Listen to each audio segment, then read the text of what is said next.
আমরা একটা কঠিন মুহূর্ত অতিক্রম করছি।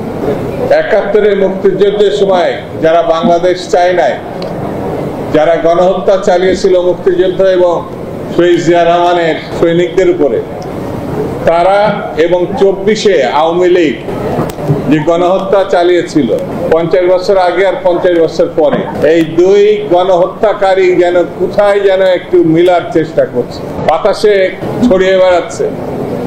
নানানভাবে তারা এক হচ্ছে এবং এক হওয়া মানে গণহত্যাকারীরা তো অশুভ সৈনিক, অশুভ শক্তি।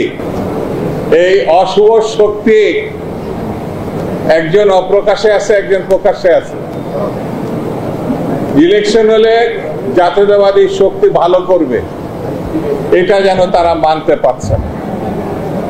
কিভাবে নির্বাচন ঠেকানো যায় নতুন নতুন বয়ান সামনে নিয়ে আসছে, যে বয়ানের মধ্য দিয়ে সুস্থ, স্বাভাবিক, গ্রহণযোগ্য একটি নির্বাচনকে ঠেকানো যায়, বাধাগ্রস্ত করা যায়, অসফল করা যায়, সেই দিকে তারা হাঁটছে।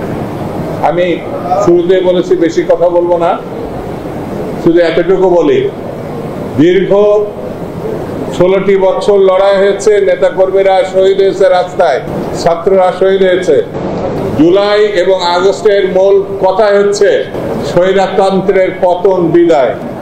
স্বৈরতন্ত্রের বিদায় হলে গণতন্ত্রের আগমন ঘটে, আর গণতন্ত্রের আগমন ঘটে গণতন্ত্রের উত্তরণের জন্য নির্বাচন ছাড়া কোনো বিকল্প পথ নাই।